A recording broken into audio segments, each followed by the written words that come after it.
What deep, dark secret did you learn about the seemingly perfect family? My family always looked perfect from the outside. We had the house in the nice neighborhood, the family dinners, and the pictures on the wall that smiled back at you with an almost too perfect gloss. But everything cracked wide open when my parents divorced when I was 13. They both told me it wasn't anyone's fault, that sometimes things just don't work out. I wanted to believe them because the last thing I needed was to feel responsible for breaking up the only family I'd ever known. But the truth was heavier than any child should carry. It started when my dad began noticing how different I looked from him. It wasn't just the usual family quirks or a few different features. It was like I didn't share a single physical trait with him. One afternoon, he pulled my mom aside and confronted her about it. That's when everything came tumbling out. My mom admitted that I wasn't his biological son. I was the product of a drunken one-night stand that happened shortly after she and my dad had briefly dated and then broken up. She didn't tell my dad at first. She kept it secret while pregnant. When she found out, she contacted him and told him the baby was his. They got married shortly after I was born, starting a life on a lie. My dad agreed to keep it quiet, not wanting the truth to unravel the family. But the weight of that secret brought years of resentment and anger bubbling to the surface. It poisoned the marriage, and they decided to call it quits. My perfect family shattered into pieces. The divorce opened doors to all the ugly things we've been avoiding,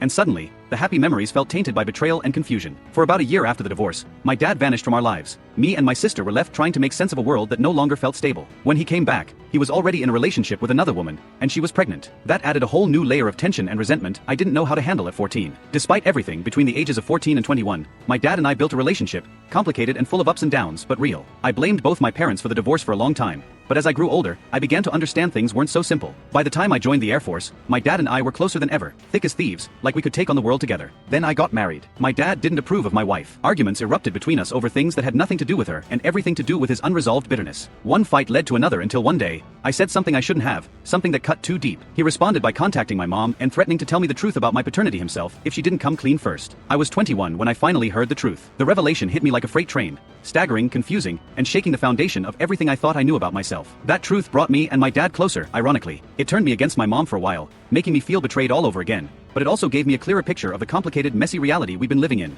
Eventually, my dad divorced his second wife. Things between us faltered. He became a bitter alcoholic, weighed down by unpaid child support and the consequences of choices made long ago. He hasn't come to any of my major life events in years, not even my wedding or the birth of my kids. I haven't spoken to him in 2 years. It's easier this way, easier not to get dragged into his chaos. But even with all that, I still consider him my dad. My relationship with my mom went through its own reckoning. We had long, painful conversations, and eventually, some healing took place. We found ways to move past the anger and hurt, though some scars remain. The one thing that's never been resolved is the true identity of my biological father. My mom insists she doesn't know who he is, that it was just a fleeting mistake and the name never mattered. But over the years, several relatives have quietly told me she does know, just won't say. I've never pressed the issue. Maybe some secrets are safer left untouched. My childhood memories are a tangled mess of love, lies, and hard truths. The family I thought was perfect was never really whole, but I carry the pieces with me anyway. It's messy, it's painful, and it's mine.